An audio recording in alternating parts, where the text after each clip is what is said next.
অধিকার প্রতিষ্ঠার সংগ্রামে যারা শহীদ হয়েছেন, ত্রয়োদশ জাতীয় সংসদ শুরুর এই যাত্রা লগ্নে আমি তাদেরকে কৃতজ্ঞতার সঙ্গে স্মরণ করছি। এই আন্দোলন সংগ্রামে যেসব মায়েরা তাদের সন্তান হারিয়েছেন, যেসব সন্তানেরা তাদের প্রিয়জন হারিয়েছেন, যেসব পরিবার তাদের সন্তান স্বজন হারিয়েছেন, যেসব আহত মানুষকে তাদের স্বাচ্ছন্দ্যের জীবন হারাতে হয়েছে,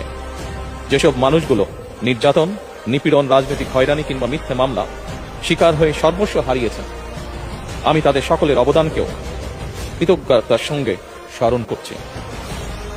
দেশের ছাত্র জনতা, কৃষক, শ্রমিক, শিক্ষক, কবি, সাহিত্যিক, সাংবাদিক, চিকিৎসক, প্রকৌশলী, আইনজীবী, কামার কুমার, জেলে তাঁতি, গাড়ি চালক, ব্যবসায়ী এবং সরকারি বেসরকারি চাকরিজীবী, গৃহিণী,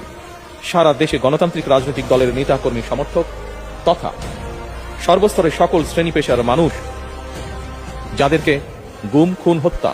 নির্যাতন, নিপীড়ন, মিথ্যা হামলা, মামলা কিংবা জীবন্ত মানুষের কবরস্থান তুল্য বর্বর বন্দিশালা, আয়নাঘর কোনো কিছু দিয়েই যাদের গণতান্ত্রিক আকাঙ্ক্ষাকে রুখে দেওয়া যায়নি, যাদের সাহসী ভূমিকায় দেশে পুনরায় গণতন্ত্র ফিরে এসেছে, আমি ত্রয়োদশ জাতীয় সংসদের এই যাত্রা লগ্নে দেশের স্বাধীনতা প্রিয় গণতান্ত্রিক আমি বীর ছাত্র জনতাকে জানাই অভিনন্দন।